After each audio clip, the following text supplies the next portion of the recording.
अखनूर और कारगिल जैसे strategic points को बचा के इंडियन आर्मी 6 सितंबर को वेस्टर्न फ्रंट खोल के पाकिस्तान के इंटरनेशनल बॉर्डर में घुस गई। 1971 में ही रिचर्ड निक्सन जब इंदिरा गांधी से मिले और उनके इस दावे पर विश्वास नहीं किया कि वह पाकिस्तान पर आक्रमण नहीं करेंगी, तब निक्सन ने एक बार उन्हें ओल्ड बीच कहकर रिफर किया था, क्योंकि वह director general for the military operation के डायरेक्टर जनरल थे। जब मुख्य न्यायाधीश हमीदुर रहमान के नेतृत्व में हमीदुर रहमान आयोग ने इसे मंजूरी दे दी, तो भुट्टो ने खान को सेना कमांडर इन चीफ के रूप में निकाल दिया और इसके बजाय जनरल टिक्का खान को नियुक्त किया। 26 मार्च 1969 को जनरल याह्या खान टेलीविजन में दिखाई दिए और पूरे देश में मार्शल लॉ लागू करने की घोषणा की।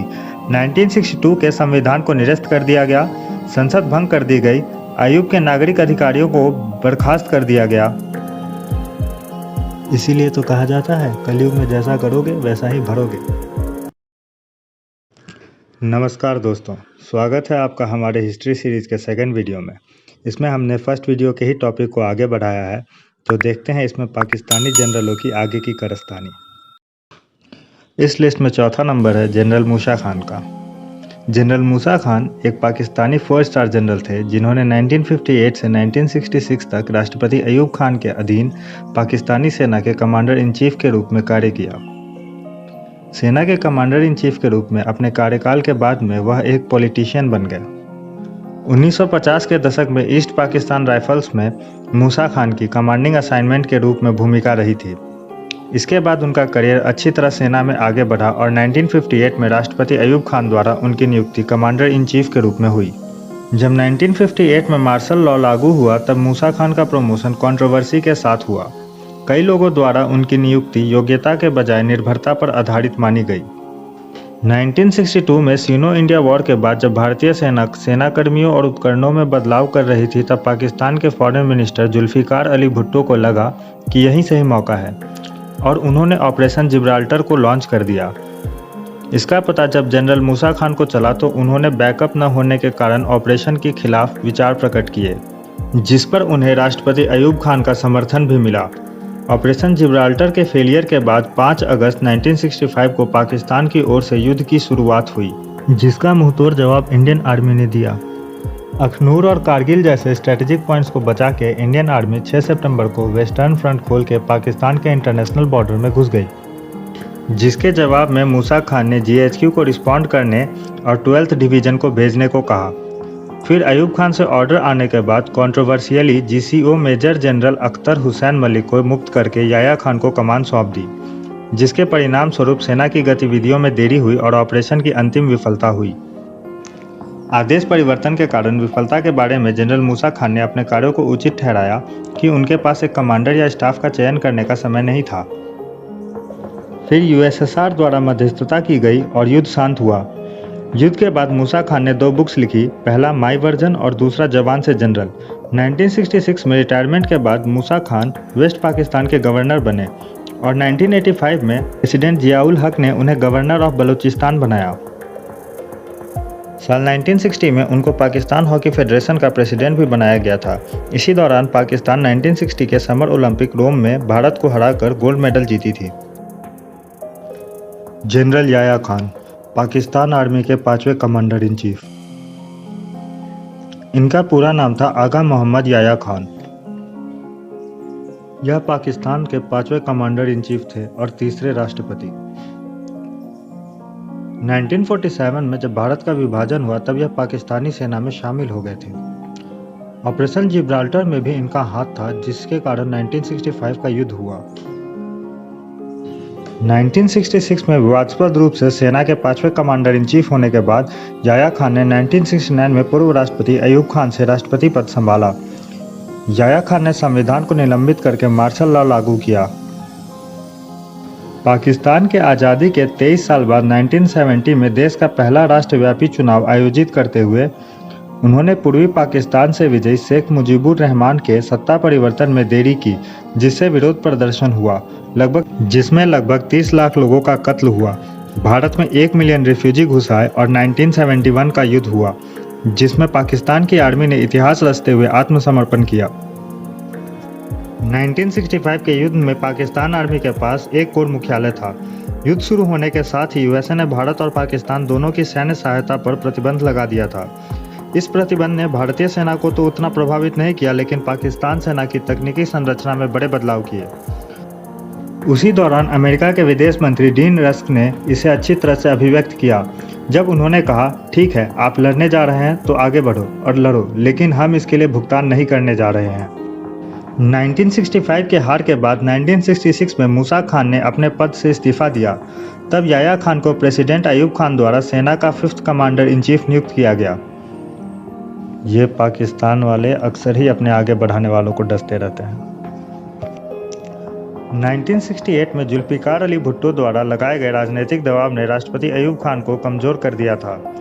24 मार्च 1969 को राष्ट्रपति अयूब खान ने जनरल याह्या खान को एक पत्र लिख के स्थिति से निपटने के लिए आमंत्रित किया और सत्ता सौंप दी। 26 मार्च 1969 को जनरल याह्या खान टेलीविजन में दिखाई दिए और पूरे देश में मार्शल लॉ लागू करने की घोषणा की। 1962 के संविधान को निरस्त कर दिया गया, संसद भंग कर दी गई, अयूब के नागरिक अधिकारियों को बर्खास्त कर दिया गया। अपने पहले राष्ट्रव्यापी संबोधन में याह्या खान ने कहा, मैं अव्यवस्था बर्दाश्त नहीं करूंगा, सभी को अपने पद पर रहने दें, और तत्काल प्रभाव से उन्होंने मिलिट्री गवर्नमेंट स्थापित की। क्योंकि वेस्ट पाकिस्तान के लोगों का बर्ताव ईस्ट पाकिस्तान के लोगों की ओर डिस्क्रिमिनेटरी था, इसलिए साल 1970 के जनरल इलेक्शन की विक्ट्री के बाद भी जब शेख मुजीबुर रहमान को सत्ता देने में देरी की गई, तब मुजीबुर रहमान बांग्लादेश आके अपने ऐतिहासिक भाषण में बांग्लादेश को स्वतंत्र राष्ट्र घोषित कर दिया। इसके बाद याह्या खान ने देशद्रोह के आरोप में शेख मुजीबुर रहमान को गिरफ्तार किया और मुजीब के मामले से निपटने के लिए एक विशेष न्यायाधिकरण की अध्यक्षता करने के लिए ब्रिगेडियर रहमुद्दीन खान को नियुक्त किया। और रहमुद्दीन ने जब मुजीब को मौत की सज़ा सुना दी, तब राष्ट्रपति याह्या खान ने फैसले को स्थगित कर दिया। परंतु उनकी कार्रवाई ने पाकिस्तान के भीतर बांग्लादेश मुक्ति युद्ध को जन्म दिया था। 25 मार्च 1971 को याह्या खान ने जब बंगाली मुक्ति युद्ध को दबाने के लिए ऑपरेशन सर्च लाइट की शुरुआत की, जिससे यह आंदोलन सातिर विरोध में तब्दील हो गया, क्योंकि पुलिस के बंगाली तत्वों ने भी विद्रोह कर दिया और सभी वर्गों के आम लोगों के साथ हिट एंड रन ऑपरेशन शुरू करने के लिए बांग्लादेश बलों का गठन किया। इन सब के बीच करीब 1 मिलियन रिफ्यूजी भारत में भाग आए और भारत को भी युद्ध में शामिल होना पड़ा, पर युद्ध की शुरुआत पाकिस्तान ने ही की थी। इस युद्ध में यूएसए ने भी पाकिस्तान को काफ़ी समर्थन दिया था। यूनाइटेड स्टेट्स उस दौरान प्रेसिडेंट याह्या खान के मिलिट्री गवर्नमेंट का एक बहुत बड़ा स्पॉन्सर था।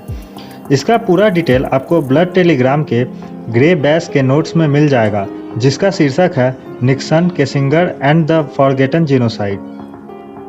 1971 में ही रिचर्ड निक्सन जब इंदिरा गांधी से मिले और उनके इस दावे पर विश्वास नहीं किया कि वह पाकिस्तान पर आक्रमण नहीं करेंगी, तब निक्सन ने एक बार उन्हें ओल्ड बीच कहकर रिफर किया था। अमेरिका 1971 के युद्ध में ईरान, तुर्की और जॉर्डन की सहायता से पाकिस्तान को निरंतर सैन्य सहायता भेजता रहा। यहाँ तक कि युद्ध के बीच में यूएस ने अपनी 7th फ्लीट को भी पाकिस्तान की सहायता के लिए भेज दिया था, पर उसे भारत ने रशिया की सहायता से काउंटर कर दिया। भारत को इस युद्ध में इजराइल ने भी काफ़ी सहायता पहुंचाई, परंतु हम इस बात को किसी अन्य वीडियो में करेंगे, इसलिए चैनल को सब्सक्राइब करना नहीं भूलिएगा।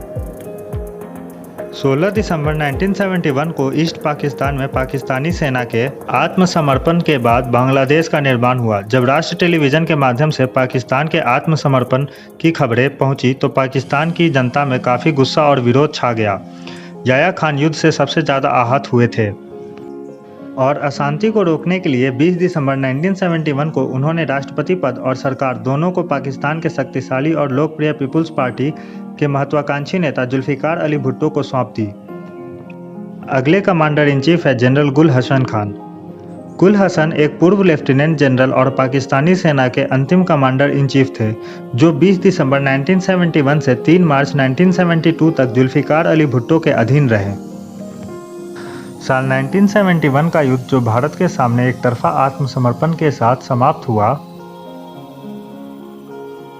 युद्ध के बाद राष्ट्रपति जुल्फिकार अली भुट्टो ने गुल हसन को पाकिस्तानी सेना का पद संभालने के लिए बुलाया, जिसे उन्होंने अपने कई निर्धारित शर्तों पर स्वीकार किया और पाकिस्तानी सेना की कमान संभाली।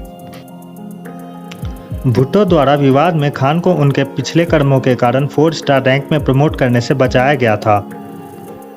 रिपोर्ट सामने आ रही थी कि गुल हसन खान और एयर मार्शल AR खान राज्य के मामलों में हस्तक्षेप कर रहे थे और हमूदुर रहमान आयोग को प्रभावित कर रहे थे।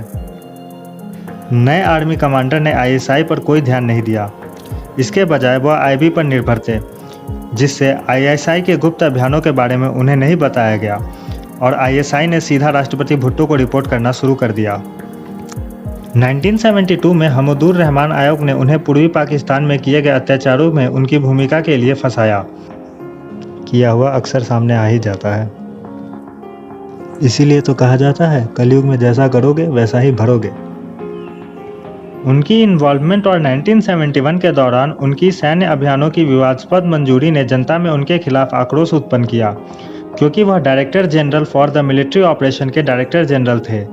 जब मुख्य न्यायाधीश हमूदुर रहमान के नेतृत्व में हमूदुर रहमान आयोग ने इसे मंजूरी दे दी तो भुट्टो ने खान को सेना कमांडर इन चीफ के रूप में निकाल दिया और इसके बजाय जनरल टिक्का खान को नियुक्त किया। आर्मी छोड़ने के बाद खान को पहले ऑस्ट्रिया और उसके बाद ग्रीस का एम्बेसडर बना दिया गया। वो कहते हैं ना, पाकिस्तान आर्मी मतलब लाइफ सेट।